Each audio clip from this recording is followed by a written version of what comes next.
मुख्य चुनाव आयुक्त ज्ञानेश कुमार के नेतृत्व में चुनाव आयोग की 16 सदस्यीय टीम बिहार दौरे पर आई है। बिहार में विधानसभा चुनाव की तैयारियों को लेकर चुनाव आयुक्त की टीम बिहार आई है। रविवार को पटना के होटल ताज में कई अहम बैठकें होने वाली हैं, जिसके बाद चुनाव आयोग एक प्रेस कॉन्फ्रेंस करेगी। हो सकता है कि इस प्रेस कॉन्फ्रेंस में चुनाव की तारीखों का ऐलान हो जाए। बिहार में इस साल के आखिर में चुनाव होने वाले हैं, जिसकी तारीखों का ऐलान अभी तक नहीं हुआ है। खुद सीईसी के नेतृत्व में चुनाव आयोग की टीम बिहार के दौरे पर है। ऐसे में उम्मीद की जा रही है कि बहुत जल्द चुनाव की तारीखों का ऐलान हो सकता है। वहीं आज शाम तक चुनाव आयोग की ये पूरी टीम दिल्ली वापस आ जाएगी, तो हो सकता है कि बिहार से लौटने के बाद राज्य में चुनाव की तारीखों का ऐलान। शनिवार को चुनावी तैयारियों का जायजा लेने के लिए राजनीतिक दलों के प्रतिनिधियों के साथ चुनाव आयोग की बैठक हुई थी। ये बैठक मुख्य निर्वाचन आयुक्त ज्ञानेश कुमार ने की थी।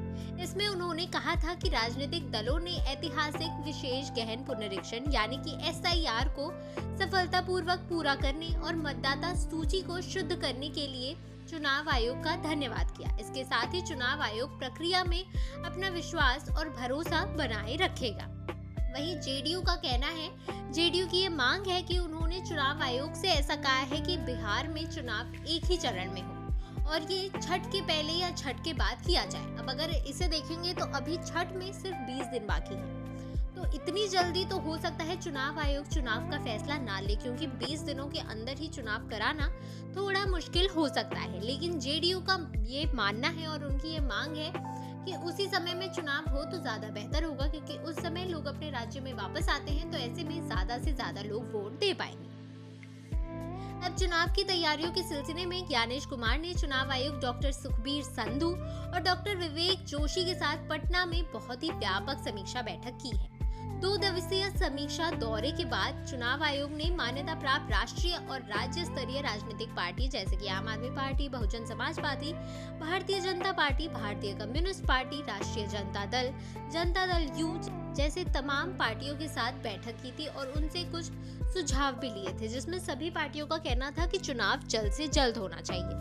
आरजेडी का भी जेडीयू की तरह ही मानना है कि चुनाव 1 या 2 चरण में ही हो तो ज्यादा अच्छा है, क्योंकि इससे चुनाव जल्दी निपट जाएगा और नतीजे जल्दी आ जाएंगे। अब अगर चुनाव की तैयारियों की बात करें तो जेडीयू भाजपा का कहना है कि एनडीए चुनाव के लिए पूरी तरह से तैयार है। चुनाव कभी भी हो, एनडीए इस चुनाव के लिए पूरी तरह से तैयार है, क्योंकि उन्हें पता है कि इस बार उनकी जीत पक्की है। वहीं दूसरी ओर आरजेडी और महागठबंधन का कहना है कि चुनाव कभी भी हो, इस बार एनडीए की सत्ता में वापसी नहीं होने वाली है, क्योंकि लोगों ने मन बना लिया है। पलायन, बेरोजगारी समेत तमाम मुद्दों पर वो इस बार एनडीए को वोट नहीं देने वाले हैं। तो इसलिए दोनों ही पार्टियां ये दम भर रही हैं कि चुनाव में उनकी जीत होगी। हालांकि चुनाव आयोग के चुनाव की तारीखों के ऐलान के बाद और चुनाव के बाद ही ये तय होगा कि कौन सी पार्टी बिहार में इस बार सत्ता में आती है।